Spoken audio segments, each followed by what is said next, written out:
बच्चों, बाहर बहुत तेज बारिश और आंधी है। तुम लोग घबराना मत, माँ यही पास में है। माँ, हमें बहुत भूख लगी है। डरो मत बच्चों, दरवाज़ा अंदर से बंद रखना, कोई भी आए तो खोलना मत। लेकिन माँ, अगर दरवाजे पर कोई आवाज़ देगा तो हम कैसे पहचानेंगे कि आप हो? अरे मेरे लालो, मैं आऊंगी तो एक प्यारा सा गीत गाऊंगी।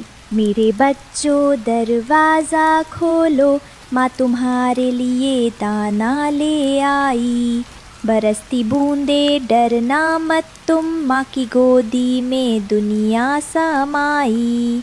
मीठे दाने प्यार के गाने, संग संग खुशियाँ भी लाई। मेरे बच्चों दरवाज़ा खोलो, मम्मा है आई, मम्मा है आई। रानो अपने भीगे पंखों को झटकती हुई नदी किनारे पहुंची। वह बीज और कीड़े ढूंढ रही थी, लेकिन बारिश ने सब बहा दिया था। हाय, अब बच्चों को क्या खिलाऊं? अचानक उसकी नज़र नदी किनारे पड़ी एक सुनहरी मछली पर गई। वह उथले पानी में फंसी हुई थी और तड़प रही थी। कृपा, कोई तो मेरी मदद करो। मैं इसे अकेला छोड़ दूं तो मर जाएगी, इसे बचाना ही ठीक है। रानो ने अपने छोटे छोटे पंखों से पानी छीटा और मछली को धीरे धीरे गहरे पानी में धकेल दिया। धन्यवाद रानो, तुमने मेरी जान बचाई। मैं साधारण मछली नहीं बल्कि जादुई मछली हूँ। तुम्हारी भलाई का फल तुम्हें जरूर मिलेगा। जादुई मछली? मैं तो बस दया से तुम्हारी मदद कर रही थी। यही तुम्हारी नेकी है। मैं तुम्हें एक तोहफा देती हूँ, ये जादुई दर्पण। इसमें हमेशा सच दिखाई देगा। रानो दर्पण लेकर घर पहुंची। उसने बच्चों को खाना न मिलने की बात बताई, लेकिन उन्हें उम्मीद भी दी। बच्चों, भगवान किसी न किसी तरह हमारी मदद जरूर करेगा। पास ही कालू कौवा और भुल्ला चील बैठे थे। उन्होंने रानो को दर्पण संभालते हुए देख लिया। भुल्ले, ये दर्पण तो खास लगता है, जरूर कोई जादू है। हाँ, अगर ये हमारे हाथ लग जाए तो हम पूरे जंगल पर राज करेंगे और रानो जैसी गरीब चिड़िया कभी इसकी असली ताकत को समझ भी नहीं पाएगी। चल, आज ही इसे चुरा लेते हैं। रात ढलते ही दोनों चुपके से रानो के घर की ओर बढ़े। तू ऊपर से नजर रख, मैं अंदर जाकर दर्पण उठा लूंगा। लेकिन जैसे ही कालू अंदर घुसने की कोशिश करता है, रानो के बच्चे जाग जाते हैं। माँ, कोई हमारे घर में घुस रहा है। रानो फट से अपने पंख फैलाकर कालू के सामने खड़ी हो गई। वो जोर से बोली, कालू, रात के अंधेरे में चोरी करते शर्म नहीं आई? कालू डर गया और जल्दी से भाग खड़ा हुआ। पहली कोशिश नाकाम होने के बाद कालू और भुल्ला फिर मिले। तेरे कारण सब गड़बड़ हो गया। अगर बच्चे नहीं जागते तो दर्पण हमारे हाथ में होता। ठीक है, अब हमें चालाकी करनी होगी। उसके घर की रेकी करनी होगी। वो कब दाना लेने जाती हैं, हम तभी वो जादुई शीशा चुरा लेंगे। कालू कौवा और भुल्ला चील रानो के घर के पास एक ऊंचे पेड़ पर छिपकर बैठे थे। वे बड़ी ध्यान से देख रहे थे कि रानो अपने बच्चों को कैसे समझाती है और दरवाजा कैसे बंद कर जाती है। देख भुल्ले, रानो जब दाना लेने जाती है तो बच्चों को गाना सुनाकर पहचान का निशान देती है, तभी बच्चे दरवाजा खोलते हैं। ओहो, तो राज यही है। अगर हम भी वही गाना गाएं तो बच्चे हमें माँ समझकर दरवाजा खोल देंगे। दोपहर को जब रानो दाना लेने घर से निकली, कालू धीरे धीरे घर के पास आया। उसने अपनी आवाज मीठी बनाने की कोशिश की और गाना गाने लगा। मेरे बच्चों, दरवाजा खोलो, मम्मा आई है, मम्मा आई है, थक के आई, दाना लाई। मेरे लालो, दरवाजा खोलो। अंदर बैठे बच्चों ने आवाज सुनी और दरवाजे के पास आ गए। वे थोड़े असमंजस में थे। ये आवाज तो माँ जैसी लग रही है। हाँ, लेकिन गाने में कुछ अजीब सा है। माँ की आवाज इतनी भारी तो नहीं होती। बच्चे दरवाजा खोलने ही वाले थे कि लेकिन तभी रानो समय पर आ गई। उसे देख कालू और चील वहाँ से भाग खड़े हुए। कालू, कितनी भी चालाकी कर लो, माँ और बच्चों का रिश्ता तुम कभी नहीं तोड़ सकते। 2 बार असफल होने के बाद कालू और भुल्ला ने तीसरी चाल चली। अब उन्होंने चोरी की कोशिश नहीं की, बल्कि पूरे जंगल में झूठ फैलाना शुरू कर दिया। सुनो सुनो, रानू ने हमारा खाना चुरा लिया है। यही वजह है कि उसके बच्चे भूखे नहीं रहते। हाँ, मैंने अपनी आंखों से देखा। उसने हमारा अनाज छुपा लिया है। जंगल के कई जानवरों को शक होने लगा। वे रानो के पास पहुँचे। रानो, क्या ये सच है? तुम जैसी गरीब चिड़िया ने हमारा खाना चुराया? नहीं बहन, मैं निर्दोष हूँ। मैंने कभी किसी का हक नहीं छीना। झूठे आरोपों से रानो टूट गई। उसके बच्चे भी डरने लगे। सच को साबित करने का कोई तरीका होना चाहिए। तभी रानो को मछली द्वारा दिया गया जादुई दर्पण याद आया। हाँ, अब यही सच्चाई दिखाएगा। अगले दिन जंगल के सारे पक्षी इकट्ठा हुए। कालू और भुल्ला गर्व से खड़े थे। आज सबको सच पता चल जाएगा। रानो ने जादुई दर्पण सबके सामने उठाया। अगर मैंने चोरी की है तो ये दर्पण सच दिखाएगा, और अगर ये झूठ है तो असली चोर भी सबके सामने आ जाएगा। दर्पण में दृश्य बदलने लगे। सबने साफ देखा कि कालू और भुल्ला ही झूठ बोल रहे थे और रानो बेगुनाह थी। कालू, तुमने झूठ बोलकर हमें बहकाया। भुल्ले, तुम्हें शर्म आनी चाहिए। उल्लू सरदार ने कालू और भुल्ला को जंगल से दूर जाने का आदेश सुना डाला। रानो और उसके बच्चे अब निश्चिंत और खुशहाल थे। जंगल के सब जानवर उससे प्यार करने लगे। रानो, सच्चाई की जीत हुई। याद रखो, झूठ चाहे जितना ताकतवर लगे, पर सच हमेशा चमकता है। देखा बच्चों, नेकी और सच्चाई ही सबसे बड़ा खजाना है। और इस तरह रानो चिड़िया और उसके बच्चे हमेशा के लिए सुख और सम्मान के साथ जंगल में रहने लगे। ये कहानी हमें ये सिखाती है कि झूठ चाहे कितना भी बड़ा क्यों ना हो, सच्चाई की रोशनी उसे मिटा देती है। सुबह का समय था। रानो चिड़िया अपने छोटे से पेड़ पर बैठी आसमान की ओर देख रही थी। अब ठंडी हवा जा रही है। गर्मी का मौसम आ गया है। शायद अब थोड़ा सुकून मिलेगा। उसी समय उसकी बेटी गुड़िया चिड़िया पास आकर कहती है, मम्मा, अब हम ताजे फल खाने जाएंगे ना? हाँ बेटी, जंगल के सारे पक्षी आज एक नए जंगल में जा रहे हैं। मैंने सोचा आपको भी साथ ले चलूं। सच मम्मा, आप मुझे भी साथ लेकर चलोगी? बहुत मजा आएगा। ऐसे गुड़िया खुशी खुशी अपनी मम्मा के साथ उड़ती है और रास्ते में उन्हें कालू कौवा, गोरी कौवी, मिट्ठू तोता और बंटी कबूतर दिखाई पड़ते हैं। वो उनके पास आकर रुकती है। अच्छा है, सर्दियों के दिन जा रहे हैं। मैं तो ठंड से परेशान हो गई। हाँ, गौरी ने सही कहा। बेचारी अब कहीं जाकर नहाएगी, वरना पूरी सर्दी बिना नहाए गुजार दी। देखो तो, पहले से भी ज्यादा काली पड़ गई है। ओ मिट्ठू तोते, मैं रोज सुबह 4 बजे नहा लेती थी। तू अपनी बता, ना जाने कितने हफ्तों से मुंह तक नहीं धोया होगा। काली कलूटी कहीं की, फिर भी मैं तेरी तरह काला नहीं पड़ा। मिट्ठू, मैं तेरा सर फोड़ दूंगी। मुझे गुस्सा मत दिला। अरे रे, आप दोनों चुप हो जाए। जरा सी बात पर लड़ने लगते हो। तुम कोई छोटे बच्चे हो। मिट्ठू तोते, तुम भी कम नहीं हो। अब छोड़ो ये सब फिजूल की बातें। यह सोचो, गर्मी की पहली सैर करने कहाँ जाना है? सागर वाले जंगल चलते हैं। वहीं वहाँ सभी प्रकार के फलों के पेड़ हैं। खूब खाएंगे और घर के लिए भी भर भर के लाएंगे। तो ठीक है, मैं अपनी बेटी गुड़िया को भी साथ ले चलती हूँ। वो भी बहुत दिनों बाद रसीले रसीले फल खाएगी। रास्ते में सभी पक्षी मिलकर एक लंबी उड़ान भरते हैं। रास्ते में उन्हें भूख और प्यास लगती है तो वो एक नदी के पास ठहर जाते हैं और पानी पीकर वापस उड़ते हैं। तभी एक बड़ा ड्रोन ऊपर से आता है। बचो बचो, ड्रोन आ रहा है, बहुत तेज है, इधर उधर हो जाओ। सभी पक्षी इधर उधर हो जाते हैं, लेकिन रानो और गुड़िया चिड़िया ड्रोन की चपेट में आ जाती है। दोनों जमीन पर गिरती है। मम्मा, मम्मा, आपकी चोंच से खून क्यों आ रहा है? ये क्या हो गया आपको? बोलिए ना। उठिए मम्मा, देखिए ना कितने पंछी तो बचकर निकल गए, पर आप क्यों गिर गई मम्मा?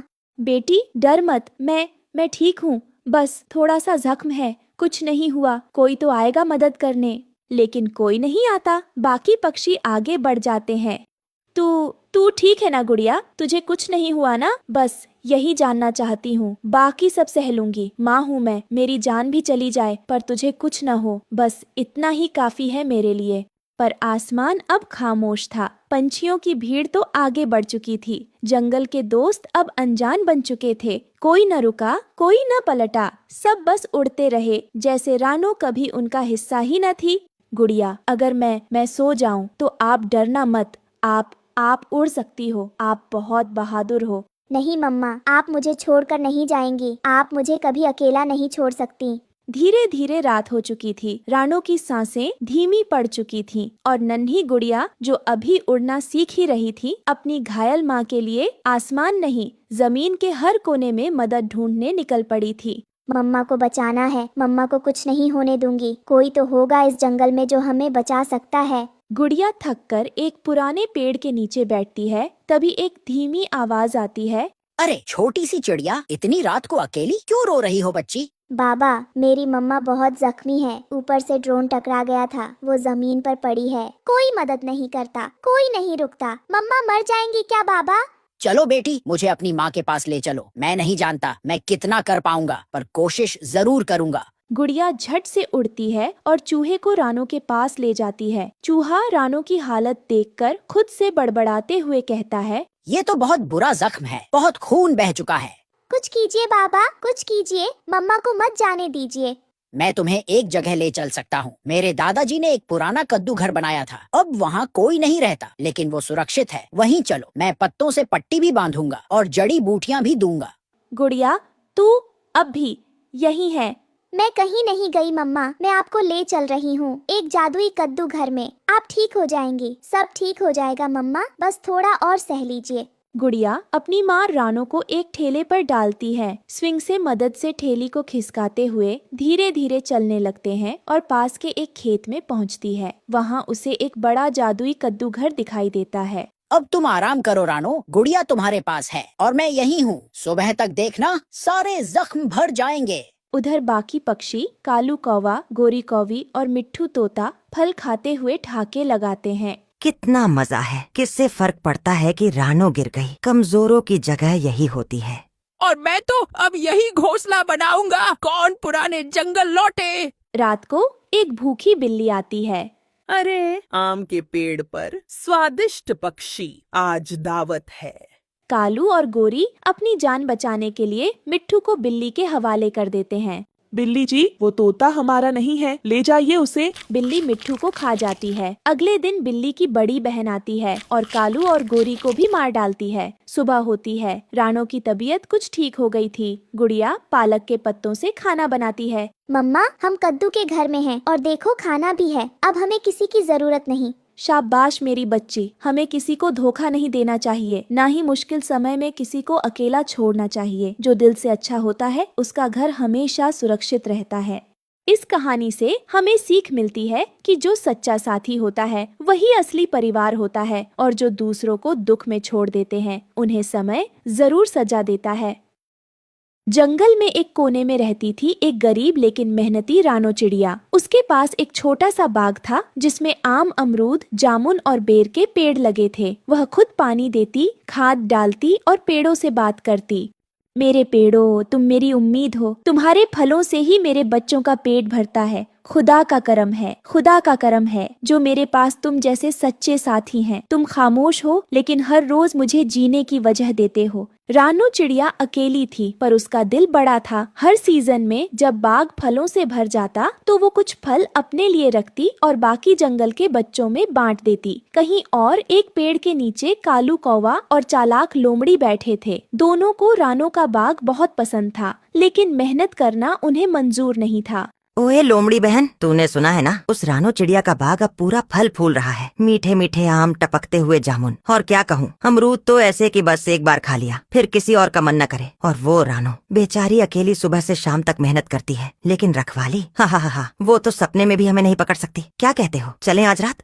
हाँ कौवे भाई, तू तो दिल की बात कह दी। सच कहूँ, मुझे तो पिछले हफ्ते से ही उस बाग पर नजर थी। वो पके हुए बेर और टपके आम, उफ, मुंह में पानी आ जाता है। और रानो चिड़िया, सीधी सादी मासूम सी जान, हमें देखकर तो उसके पर ही कांप जाएंगे। चलो आज रात उसे सबक सिखाते हैं। जंगल में रात उतर आई थी। आसमान पर चांद बादलों के पीछे से झांक रहा था और कालू और लोमड़ी धीरे धीरे बाग में घुसे। देख बहन लोमड़ी, मैं कहता था ना, आम ऐसे लटक रहे हैं जैसे खुदा ने हमारे लिए भेजे हों। और देख वो जामुन, उफ, बिल्कुल काले मोती जैसे। चुपचाप काम कर, रात जल्दी बीत जाती है। तू नीचे पकड़, मैं डालियां हिलाती हूँ। जल्दी गठरी में भर, फिर निकल लेंगे। कालू और लोमड़ी ने पेड़ों से एक एक करके सारे पके हुए फल तोड़ लिए। आमों की मीठी खुशबू ने उनके लालच को और भी बढ़ा दिया। हा, अब ये फल हमारे और रानो चिड़िया सवेरे रोएगी। मजा आ गया। चल भाग चल, सूरज निकलने वाला है। सुबह हुई तो रानो ने देखा कि उसके आधे फल गायब हैं।